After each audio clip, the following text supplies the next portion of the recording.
c'était vraiment un message moro fort. Il y a Rosala Ini. Lelo, nous condamnons l'acte de la xénophobie, de tribalisme. Nous devons retrouver cette unité-là. On ne peut pas avoir dans des entreprises publiques au côté de la direction que baluba na baluba, ou que basoeli na basoeli, ou que bangala na bangala. Parfois, ce sont des voleurs.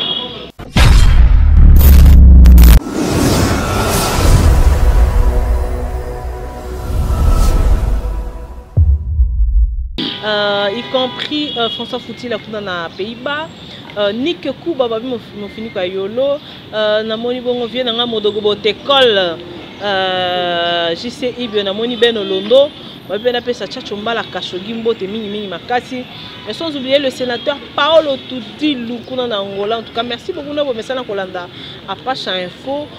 Pour moi, Lelo, je suis fière d'être devant vous. Sans oublier le mignon garçon des Zézé, Fabrice Kifani, le mignon garçon, je te salue depuis Bruxelles. Lelo, tu es le solo mususu, tu le belanon makambo ya Grand Équateur, tu le belanon Équateur. Tu as un Fiston Zong, la société civile, avec l'ONG L'Homme au centre de tout.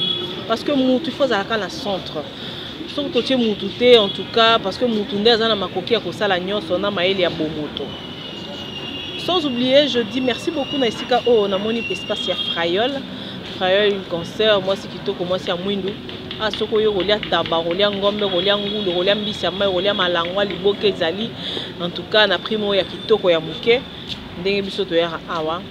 Je suis avec Fiston Zang, déjà, je vous rappelle déjà encore. Bonjour Fiston. Bonjour maman Karine. Bonne santé. Oui, santé ça moi bien.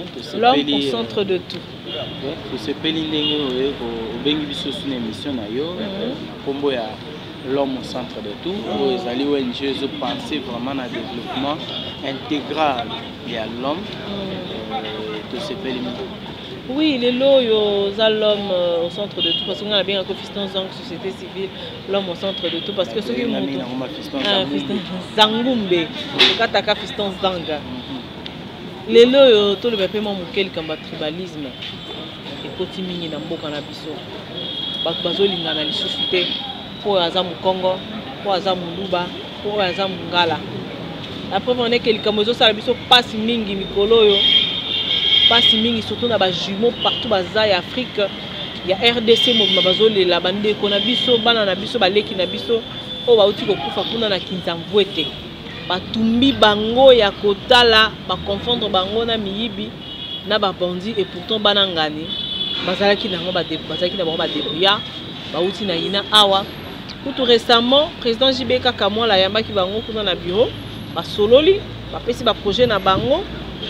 À ma grande surprise, dans la kaka, image se circulait, 2 jeunes gens ont été brûlés. Et ça la passe mingi pour na kaka tribalisme. Ces jeunes gens ont été victimes du tribalisme. Yoza, l'homme au centre de tout, tu es là pour na makambo. Ni nous en avons bino la société civile ya Roloba. Na mamotali, kambaso mekweli bande ko na biso baza victime du tribalisme. Merci beaucoup maman Karine. L'homme au centre de tout, l'homme de Tolobi, intitulé à ONG Nabisozali, l'homme au centre de tout, on aura valeur humaine, tout préservera valeur humaine. Et valeur humaine, pas Nabisozali très sacré. Je suis vraiment au regret de voir un jeune homme, des jeunes gens, jeunes qui pouvaient faire beaucoup pour ce pays, qui bonnement. Dans ces circonstances vraiment triste, ils ont vraiment passé ça, ils sont passés mais nuancer qu'ils ont tribalisme, je regrette parce que je ne sais pas s'il y a un groupe ou bien zanité mais il y a pas mes gardes batouana basali actuana se rendre compte que il sa connotation. Mais moi je ne pense pas que tout nuance en casque que tribalisme parce que ce sont des inciviques qui basali actuana des bandeko wana. Et ça lui passe mes condoléances dans la famille, vraiment. Il y a maman, on a les réseaux sociaux, la maman est vraiment très abattue. Et tout ça là. Mais quand cela ne tienne, on doit dire quand même quelque chose par rapport à comportement où tout le monde a mikolo et le tribalisme. Parce qu'il évoque le problème. En fait, le Congo est à plus de 800 ethnies. Et le Congo, nous sommes des Bantous. Nous avons la charité, la sociabilité, chez nous à l'Équateur, par exemple, Moupaya Balenge la Kaye, Moupaya Bachaki à l'aise. Même si on ne connaît pas d'où il vient ou à où la province est née, nous sommes Nenge Mobutu Atike la Rabiso, Tata Bomoko, Mokonzi Bomoko, Ikolo Bomoko, Mama Bomoko. C'était vraiment un message moro fort. Il y a Rosala Ini. Lelo, nous condamnons l'acte de la xénophobie, le tribalisme.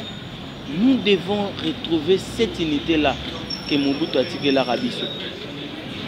Yangwana, en pensant, je profite pour dire la société civile, biso bato na kati la société civile lelo. To profiter de la réforme électorale, to proposer que l'élection ba gouverneur ils allaient lier dans la province ou circonscription, ils appellent lier dans l'échange.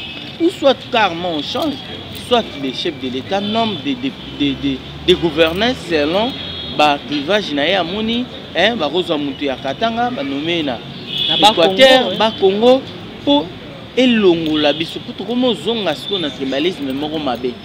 Le électoral tenait compte na l'aspect ébélité. Comment perdre fil ya bonne manière na biso ya kozala solidaire. C'est un peu ça que je peux déplorer par rapport au tribalisme. Et puis aussi, le tribalisme, moi je suis d'avis à changement. Changement vraiment. Tous en la société civile, tous en vision de nouvelle société civile, conscience. Tous en critiquer le gouvernant ou bien l'unité. Tout peut s'appeler solution à proposition. Moi je pense que les chefs de l'État doivent vraiment travailler dans ce secteur. Mobutu avait réussi ça par exemple pour imposer dans les entreprises, dans les ministères. On ne peut pas avoir dans des entreprises publiques au côté de la direction ok baluba na baluba ok basoeli na basoeli ok bangala na bangala. On a 18 ans passé les soyez forme na bureau moko. On doit dire ça na forme tout haut vraiment.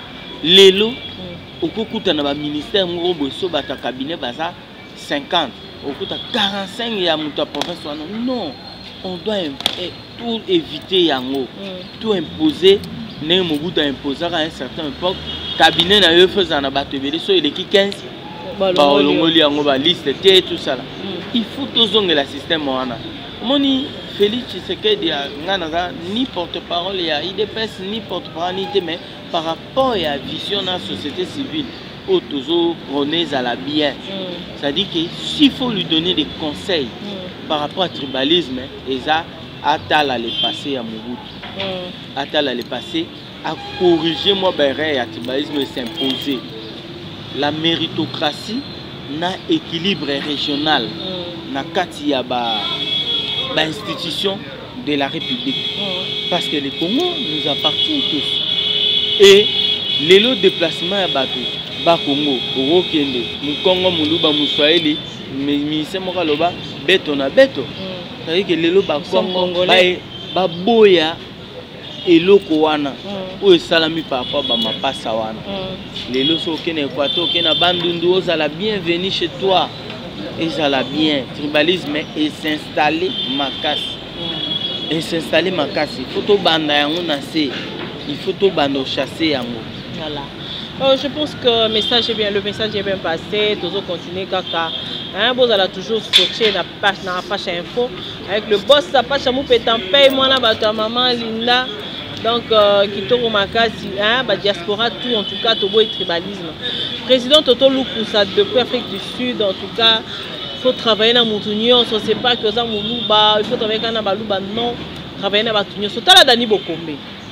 Dani Bokombe a travaillé dans Maman Denis. C'est là l'exemple président Labiso Fatima, c'est Naza Kivusienne. Président Fatima, c'est Naza Kivusienne. Il y a Moulouba. la maman Dani a travaillé avec maman Denise. Hein? Maman Denise, notre première dame, Aza Kiboussienne, Dani Bokombe, Aza équatorienne. Donc, aux hommes, c'est bien déjà, ils ont déjà malade parce que le tribalisme est à la tête. To lingana to sangana bomoko pona musala ya mboka na biso ekende liboso. Et toke côté Grand Équateur. Wane uti na bandeko ya Équateur na moni bandeko na nga kuna bato bi ah Karine bino ba communicatrice bino ba journaliste bino ba chroniqueuse bozo vela pende Équateur. Équateur a abandonné bandela ezate. Bandela ya trafic ya kosala ba commerce ba ni tala ka ba Équateur ba mesana na commerce. Ba mati ba mai ba mbisi ba boato ba nini. Mais nzela ezalité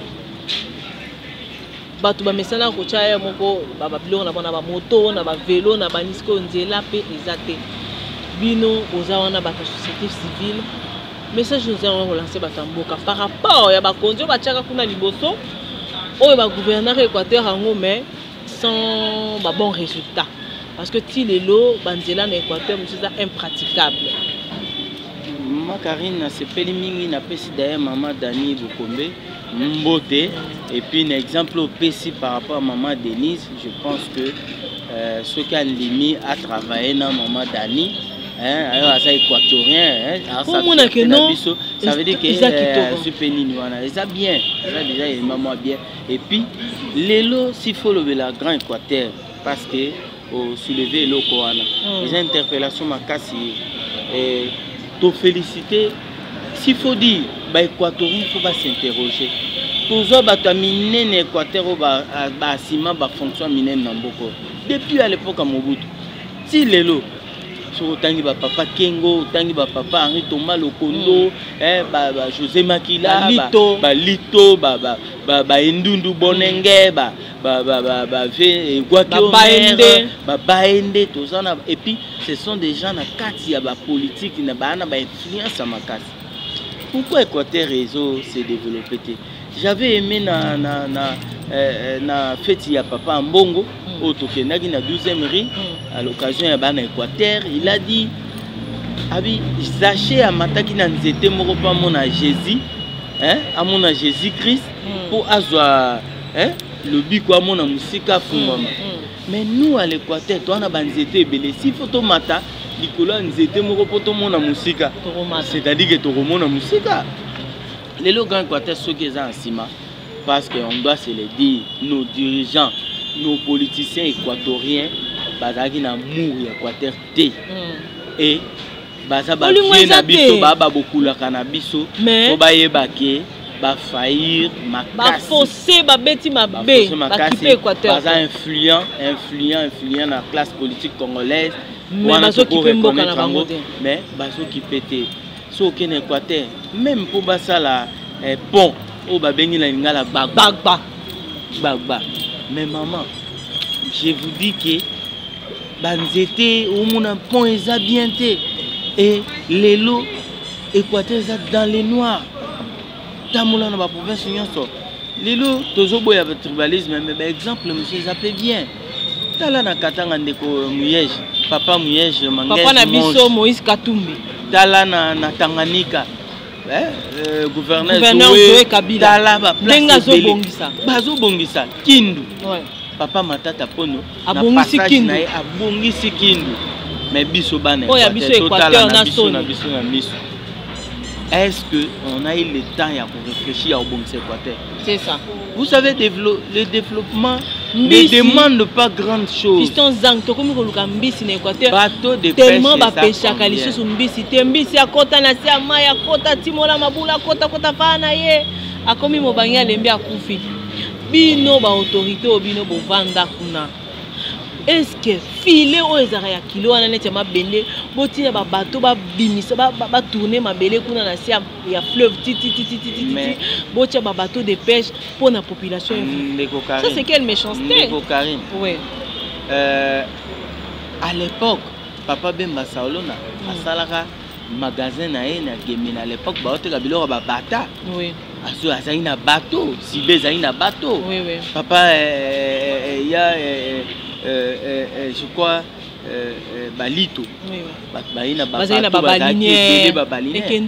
à l'époque aussi quand papa gouverneur Makila azalaki na Équateur asalaka babaline moko bozo sala Kinshasa mbandaka dans moins de temps nini mais si c'était ezali na niveau moins bien tala lelo zonzela ba kula gemina zo banzela bazongo zo banzela ebele Grand Équateur tolingani te mais tala influence tala comment toana bato minene ba papa ministre son excellence Seli Yalagouli Yalagouli ça ba fierté Équateur mais pourquoi ne pas créer forum toya ko batsa ba idée toya ko batsa idée to fungwa mapé to sala de bien-être lelo ba yebisinga ke soko ken Équateur neti tozana ba idée ya ko luka ko sala ko aider pe Équateur balobi soki bato ba na Équateur kuna ba bengi bango ba diaspora.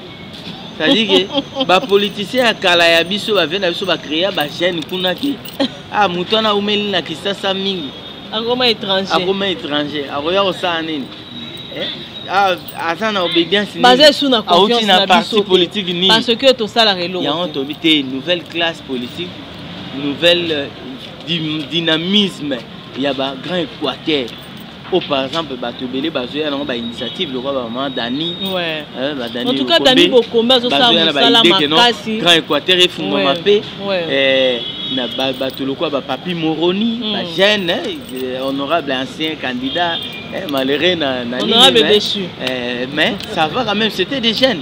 Honorable Kabo Lambo, maître Kabo Lambo. Azai ministre de justice na Équateur, Kalaté, on a Gemina Sidou Bangi. Ils sont jeunes, on va initiative.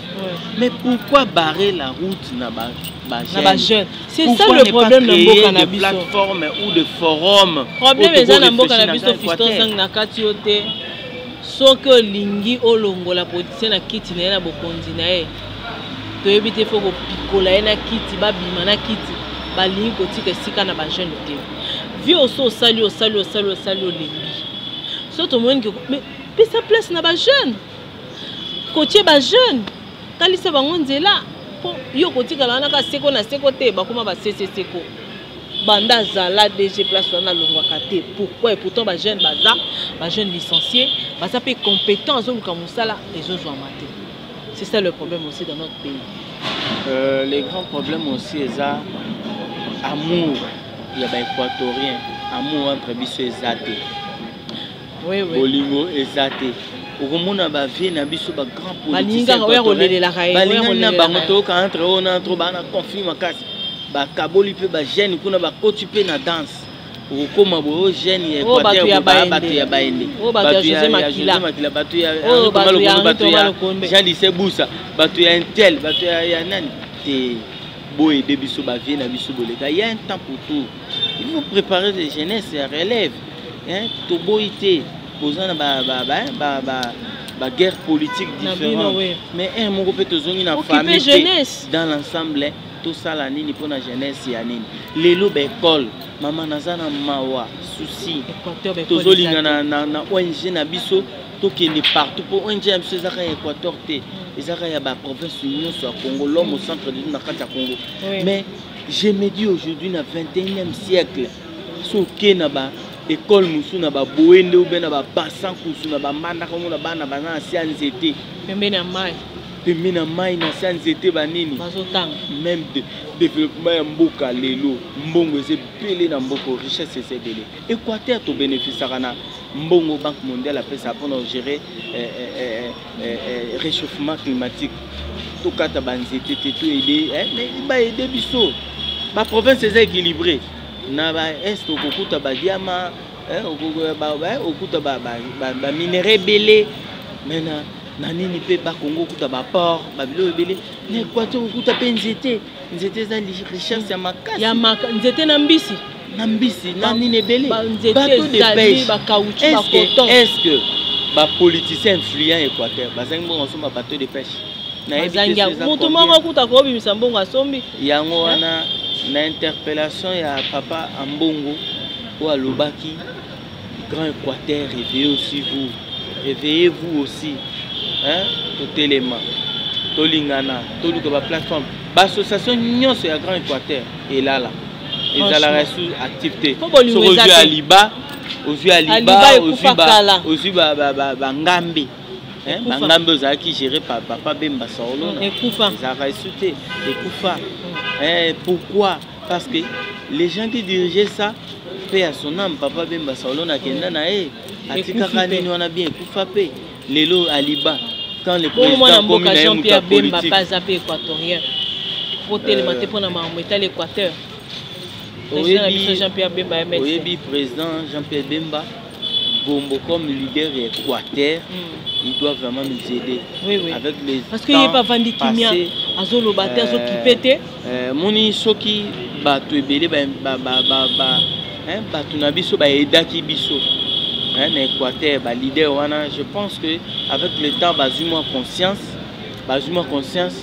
vraiment faut batala na misu balobake to sali la vérité. Le problème est que Congolais tous supporter vérité to sali le côté tala kindu bongi na combien de temps kindu tala ndenge matata Tanganyika bongi na combien de temps si parce que ba tie volonté mais bato babongi sangwana bango nyonso baleka na pouvoir le quoi bango hein toujours critiquer te pona ka ko critiquer te mais maintenant to komi na temps ya batala na misu ba mona ke to saki le côté ba honorable gouverneur gouverneur Monsieur Excellence Mabenze. Oui, Papa Mabenze na PC Mbote ameka kotala. Ameka kotala. Courant, maille, énergie. Prenez des contacts comme Batanganyika na bataba balwala bazo sala. Nambushimai, Grand Kassai tout ça là talane ba initiative. Mais Abisso, qu'est-ce que nous prenons comme initiative? Ils ont ça la passe Équateur, ils ont reculé. Kene na ba inongo lelo baba na côté bandundukuna bate bandeko nyonso la province nyonso beau se relever. Beau comprendre que l'État est comme un développement. Décentralisation ezaki pambate. Idée de décentralisation ezaki pour que batuna rapprochement ya moi parti moko boye développer mbango. De mutuna muta vous plénichez. Vous nous donnez l'impression que la province n'a pas besoin de chaque province de RDC est l'eau. Si on a un pays en Afrique, on a Guinée, Togo, Bani. Maman, ça a richesse et belé.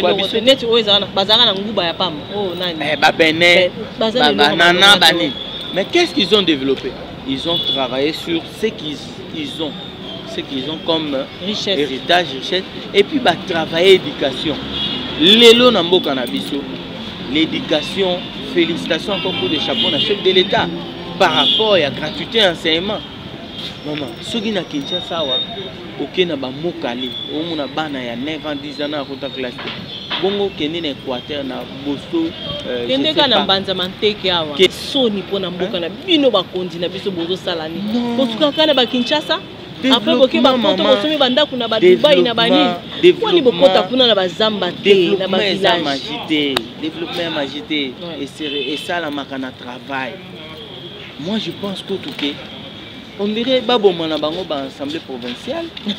Babo mana bango ba ministère tala ba ministère rebelle na mboko ils ont gonflé budget pour national ba tiaki bongo pour rapprochement na population na base et ça la bien message. C'est pas botia ministre provincial à énergie.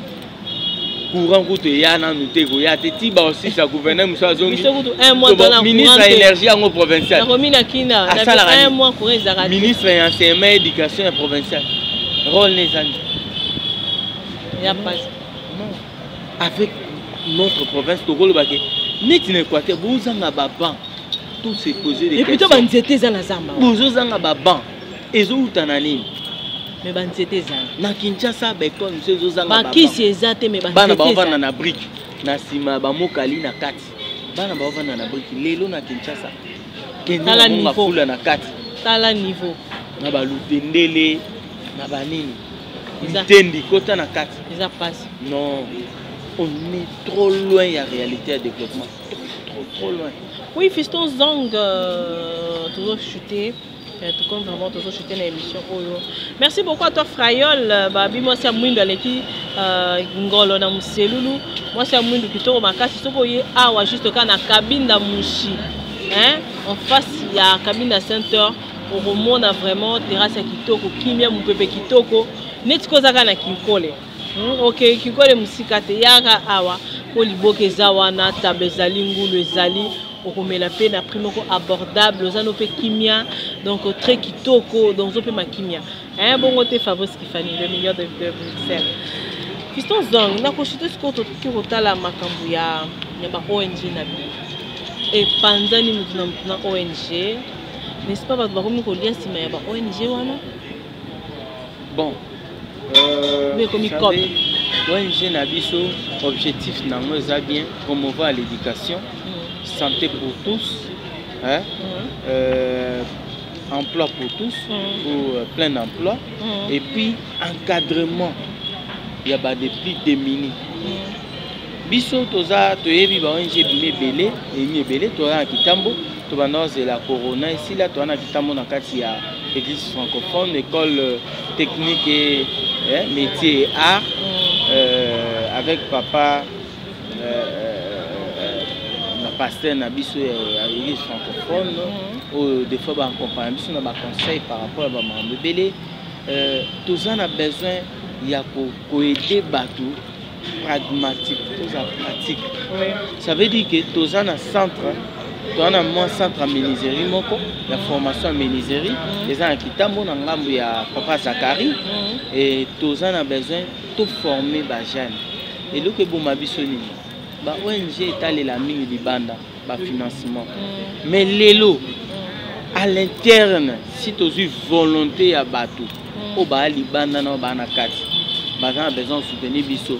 Ba député nyonso babima ya ba Kinshasa on a ba place musu babino lokwa ba honorable na nous même lokola ba honorable bazé belé ba Roger banani ba David Mukeba Mike Mukeba ba Christelle Vwanga ba honorable Henriette Wamo ba ndeko belé so babino to accompagner bino lelo na ba matériel na ba matériel au beaucoup formé ba jeunes maman attend la plomberie, maçonnerie, et ça idée na biso. Le la corona, et silité mais makambu ya ba état des gens c'est sili.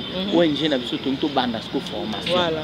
Toza na réunion, na comité directeur semaine oyo, et puis to rota la septembre comme ba fungoli ma nyonso. Comment ko procéder sur na ba formation ba jeunes sportifs, ba judoka. Place to na Kitambo ba club ezebele, ba bison club, ba Saint-François, Saint-Georges, ba club les amours belé. Ba jeune Koulou n'a pas dit que Koulou ne faut pas ça la campagne. Pour expliquer que la vie est à na mobilité. Les à na machette pour botom tout monde mais tu peux aussi apprendre un métier et puis au sali ben fort belé. Torokene na ba commune belé na ba place belé. Et il y a monde des idées na biso. Tozo du kambongo poto vivre te. Place toza ça moi mukenza masunga biso tozo aider tozo ça effort pour na ba jeune wana et donc ba ONG ça ma ba musu ya malette bani nous voulons former encadrer les jeunes parce que lelo tokozwa temps ya koluka ministre ya jeunesse et initiation à la nouvelle citoyenneté parce que il faut informer, il faut sensibiliser des jeunes. Il faut sensibiliser maman. Culture congolaise, culture quinoise, et ça très loin en réalité. Batulelo ba jeune bana idée à président Boni, grand prêtre, Vienabiso président, muto tonganda ko bobo bengi président Azumbongo ngwapi. Et surtout aussi des locaux on a le Kinshasa. Et l'eau à Kinshasa. Parfois batu musu to kumisa bango na ba quartier ba otonga banda ku ba immeuble. Ce sont des voleurs. Des fois on a biso moko ya contribuer avec congolais. Il y a une félicitation à IGF, inspecteur général finance ba nommé Sikoyo, bien que to limité à la spectaculaire ou bien à règlement de quantité. Mais il faut traquer ba client so ba iba mbongo ya peuple na loyenge. Donc on dit déjà merci à notre président. Merci à notre Fachi président de la République parce que l'élo état de droit c'est réel. Faut muta banga mbongo ya l'état. Bazo banga déjà banga mbongo ya l'état. Il faut pas relier mbongo à l'état té. Il faut pas relier mbongo à l'état té. Mbongo à l'état za galengité. Mbongo à l'état bali a ngopé na linga bien tété. Mbongo à l'état bali a ngoto bazanga des salaires ya musalo c'est la l'état. Au monde salaire na yo ya musalo c'est la l'état et puis d'aider et à la règlement de quantité. Parce qu'on ne peut pas avoir deux classes différentes. Classe moyenne, bon souffrir belé, mais classe moyenne, bâtiment monté. Azana 3 immeubles na Lingwala, 4 immeubles na Lemba, 5 immeubles na Kitambo, 8 immeubles na Nini. Et Bobengé président, autour na sala wapi, Moutouana te azaïka ancien ministre. Oh, ancien ministre au ministre. Te. Papa Ozo c'est la biso. Tu salaire na yo. Alors nous devons dénoncer. Nous des jeunes, nous devons se lever. Kobenga mutu président te pour assommer le masanga. Kobenga mutu président te pour betake matolo te. Sala musala na yo, luka musala na yo, sala musala na yo. Mutu azo mbongo ne na ndenge ya bien. To tika biloko na ko enrichissement illicite. Na mbongo ya population congolaise mabe. Mabe tozobeta cette félicitation coup de chapeau na chef de l'État. Faut qu'on ramène sur la justice. Tobanga, makambo l'État. Bongo l'État, ils ont l'ingité. Ils ont l'ingité à Bololo. Qui moïbe si la langue la biso. Lia salaire na yo. Biso ndata ba yibaka. Te abiso eleki. Abiso eleki. So taille ba immeuble. Na bamboka mususu lokola ba Dubai. Ba sangani ba otonga mboka na bango mais a ezate mutu amtazu atonga le place na ye. Te totonga mboka tobongisa courant na mai tobongisa classe ya bana tobongisa hôpitaux mama ye mokote wana na lela mama ye monde ka mama memeli ngambo to mama ye mama memeli ngambo kalembelembe bon Baudouin hôpital ya Kitambo na yebite na mitu na question to sala lisumu na mboka oyo toko bénéficier na santé ya malamu te. Oh, tu peux bénéficier de l'école à Madame Tita et l'école Union soit laïque. Pour aller na pelouse. Donc préfère directeur à Zawana. Émission passée na sala qui a pour na Wenda Kalembele, babi Wendiana depuis 1954. Est-ce que tu as tala na 2021 nde ba ko curé? Maman. Non. Première commune à Kinshasa Zawana, eza Kitambo. Nga vana na Kitambo na mana. Donc na koli na Kitambo na évoluer na Kitambo. Mama kende na Wenza Kitambo ezaka munene. Bas pollu yango batongi bandako na kati ya Wenza Kitambo. Batu batongi na kati ya Kitambo na Wenze wana. Basali fosse septique te. Bazana ba toilette te. Bazana ba dalte. Conséquence batu nyonso ba vana avenue Bandundu et puis avenue wana eza avenue ya commune, maison communale. Ya Kitambo. Ya kam comme ça reportage kuna. Soki mbule beti na robengo mama Karine yaka na Kitambo tala batu bafungoli ba caniveau et puis la venue comme solo comme ma solo mais bourgmestre à Kitambo azana bureau ayebite que wenzeza polluer bazo somba on malé ba tozaka motema mabe est-ce que bakoko somba wenze batonga ndako ngana yebi que est-ce que mutu akoki kozala ozotonga dal tozotonga wesete okosumba wapi watenga zongo inene okosala ngo wapi parce que nzoto ya mutu soko sali zongo to ko vivre te congolais za motema mabe et pas ça naïf nazo sepela na message mon na moni mikolo zo tambola que chef d'état a dit que babilo ronyo so bat baspoliaki bazwa yango et puis je vous rappelle que les sols et les sous-sols appartient à l'état congolais. Il y a des espaces où ils ont déjà communes, ils ont déjà pour raison publique, ils ont déjà ouenze. Même il y a 50 ans, ils ont dit à Moutoumorobo, Boluka Moutouana, l'état congolais a zangi mbongota, malgré ouenzouane ils ont dit à papa Nabino, mais papa n'a pas aimé Bougumès. Azo qui espace où on a net ya Kitambo, Toyoka qui est ancien Bougumès à Kitambo, n'a son maman Belé n'a pas ça en ouenze. Après à profiter qu'il a privilège moko pour azaï bourgmestre dans son espace mais les après 50 ans ba ani ba ko découvrir que zaï mabelé et puis bourgmestre seigneur se profiter bo ba noter katekateka sur le tobito ça procès il y a ba place pour louer il y a l'état au komona ke batu ba na kati bourgmestre wana pe a profiter qu'il na moye pas super espace moko habiter na kangamiso et là c'est comme derrière public et comme wenze l'état doit négocier éthique à la public historique. Oui, voilà. Comment on a Kitambo et Zanga espace il y a 200 mètres. C'est quand même la honte. Na lelo babi na Europe, ce que na ancien Paris, Nouvelle Paris. C'est-à-dire qu'il y a espace historique où ils allaient bosser qui tambo yangwana, où ils allaient bosser lemba yangwana, maison communale ils bosser lemba yangwana. Nous devons aider ces pays et les gens ne travaillent pas. Tout travailler, biso l'homme au centre de tout, tout mettre l'homme au centre de tout. Il faut sécuriser les hommes, il faut sécuriser la population, il faut sécuriser l'environnement, il faut embellir l'environnement, il faut aider la population à se développer. Il faut aider na biloko est un moteur à développement. Moteur à développement, il y a 3 axes. Il y a l'axe énergie, courant en main, très important. Il y a côté éducation, c'est la base. Il y a un livre, Le Monde dans ma poche. Ce que tu as le livre, au monde de l'alphabétisation, c'est chaque année qu'on publie. Dans le Congo, tu regrettes ça. Il y a des gens qui t'ont mais comment on va payer au Sénégal? Maman, moi, exemple, moi, les sont au Sénégal ou Mali ou pays de l'Afrique. Au bout de moi, il y a 25 ans, il y a un master, un docteur. Mais chez nous, il faut mettre 20 ans.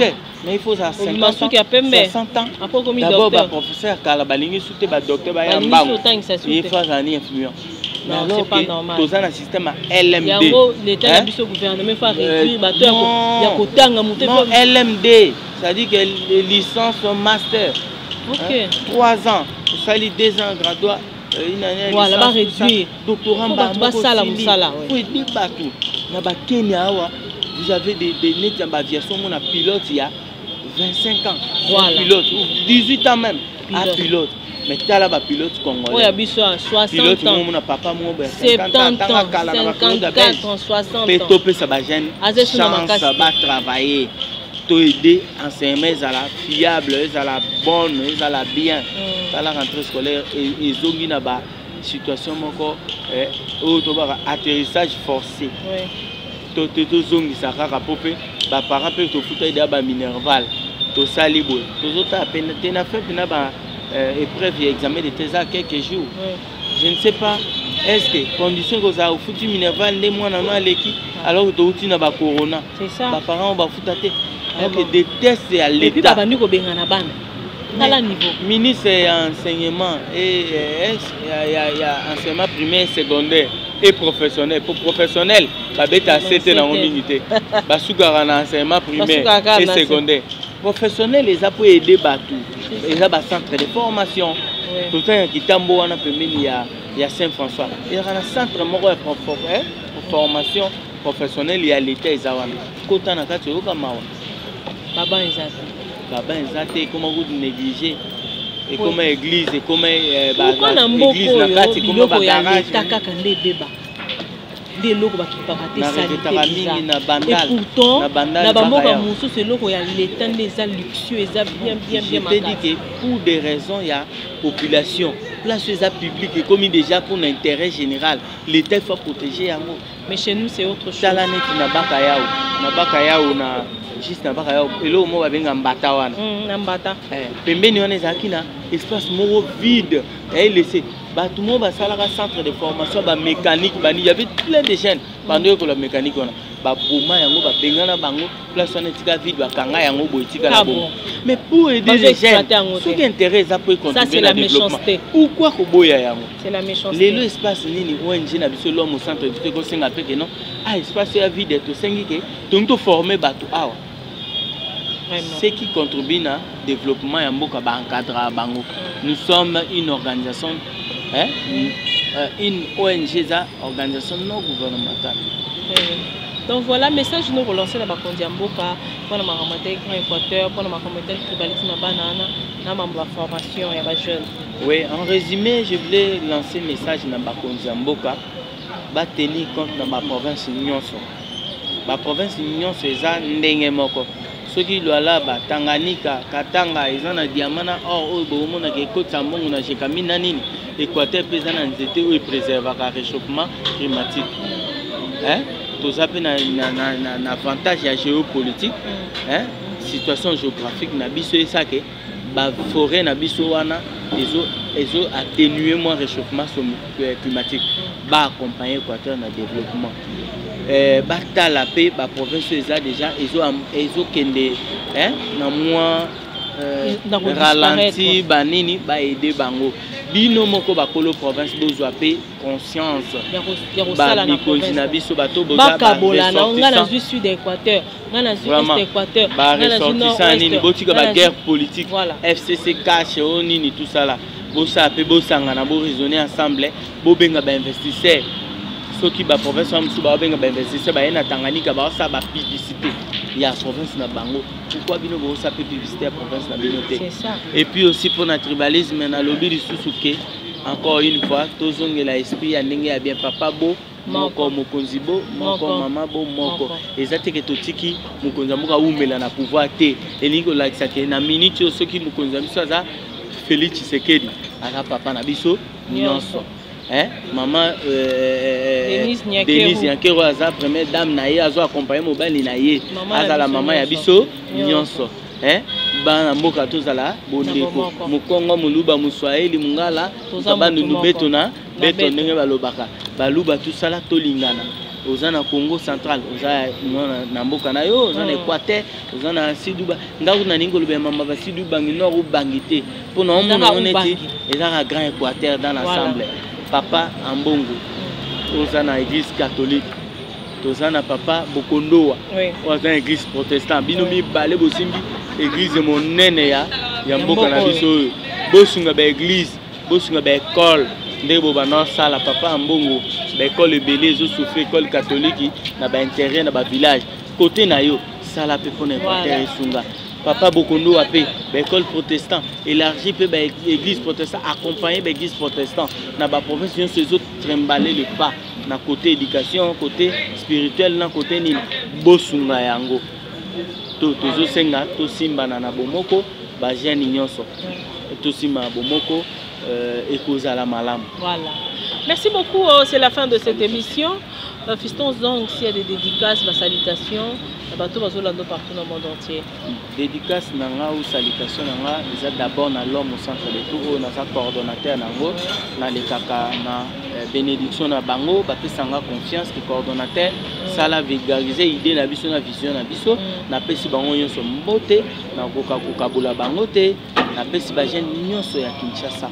Mbote ya Congo mobimba mbote ya Kitambo mobimba ya message parce que na Canada kuna bato bazé belé bakosunga vraiment François Foutila na pays bakuna na pesi François Foutila mbote na moni Patrick Lumbala ML na pesi mbote François Foutila na zongeli sous François Talara na évité président Toto Sibango kuna na Afrique du Sud président JC Ibio mahama osunga yango viens la biso modogo botekol bachacho mbala kashogi mambo sunga yango président namoni le sénateur Paul Dilo mambo osunga yango président Nike Kuba mfinuka yolo mambo osunga yango mambo chama boka yango mama Dani Bokombe Queen Mad yo mtozala pembeni ya maman Denise wana mambo osunga yango batutu oyo bili bolingaka kusukeni RDC ta na musika Fiston Zanga zane fo bobenga émission il faut bien pas chamou pétan paye tant voya wana avec Fiston Zanga zali la société civile encadre kabat moi quelques histoires ya orphelinat ya nini ya ONG ici au salimo action et ça qui tourne makasi maman Henriette Wamo musala yango parce que yo sala déjà maman carré pona okata ote na pesi papa apacha mu pétan paye mbote pona musala makasi bozo sala kitoko biso toza sérieux toza na contact na biso ezali l'homme au centre de tout 090 330 73 75 soko koti na Facebook c'est simple obeti kaka page Facebook l'homme au centre de tout okokota komona ba action na biso na vision na biso obeti Zangumbe fils fils Zangumbe @gmail.com okukuta biso lelo mutu akoleka pa na yo habité garçon wana président coordonnateur ONG wana na moni na oki de na ye passer un numéro na ye passer tozalaka na bino ensemble tokoyebisa bango nini tosala tosimbana to aider mboka na biso ba politicien ba changer comportement tolongola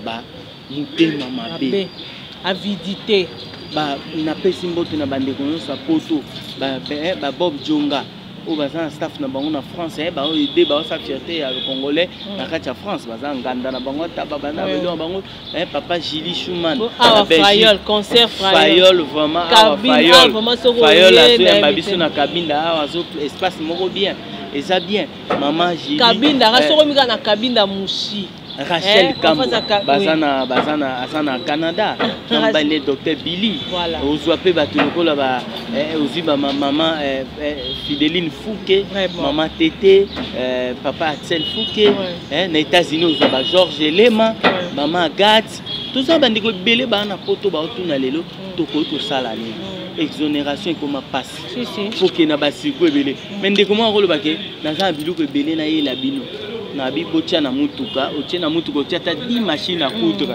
et ça la bien za na bande ko na biso ba yebi ko tanga te ba analphabète ba livre nyonso ya français mathématiques et ordinateur nini maçonnerie tout ça là oui et tous mes enfants et puis des familles Lenga famille Zangumbe famille Ebonza famille Nzoingo famille ebele na pesi ba nyonso mbote bande ko na nga ebele na pesi ba mbote.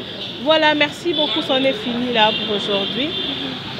Merci beaucoup, Nabaïnyo, ce Volandaka, Pacha Info, vous salanga confiance, Volandanga partout, place Bozali, dans la ville ya trop, vous savez la ville comme Moussala, n'est-ce pas, Tolomi Makambi, Mboka, to fini Moutouté, to salipe mabete, Zakaka, to chrétien pe Moutouté, to lobby de Sengeli Toloba. Tant beaucoup l'émission, ceux qui vont critiquer vos fingers, ceux qui suggestions, ils vont commenter. Na messenger nanga Facebook nanga Karine Matako et ça langa bien makasi surtout lobi mamboka na biso banani ba kolobela biso photo lobaka tango zoka na mato na bino ba kondi fo bo salaka photo sala effort mboka oyo ife bonga mutu so ake na fin fond ya mboka moto amona kaneti na kili ozomona il faut batonga botonga takuna na bakati na ba botonga kitoko volonté mutu na mutu eba kobongisa bisika ya sali bisika ya uta bisika mutolu na ye uta bisika bokoko na ye sali il faut aller dans notre pays to bongisa pour Congo eza richesse ba koko batikela biso faut to batela yango po to tikela ngo pe bano ya bana na biso bakoya ko ba régner to bongisa. Donc il est temps. Merci beaucoup à la Fondation Maman Denise Tshisekedi Maman Denise Nyakeru Tshisekedi Ndenge apesaki ba comédien carte d'assurance kitoko makasi olo pesa mutu mbongo pesa yende ndobo ayeba oloba bis carte wane ko sunga bango na makambo ebele ba comédien mingi bazobela wa hôpital ya kufi bwana wapa kufi ndebo pesi famille $100,000 $200,000 non assurance vine ko sunga ye wana asa makambo na ya sala mo ba mbongo na ye pe ba œuvre na ye pe ezo la protéger aso soit pe ma rémunération ba œuvre na ye. En tout cas merci beaucoup. À toi, je te salue, Kiwaka Force. Merci beaucoup. La Fondation Patrick Tshisekedi, wana eza kona kosunga ba œuvre ya chef de l'État. Kuna la romona le cordon et mamata na moni Kiwaka Force batobele baza kuna yoso na pied bango mbote.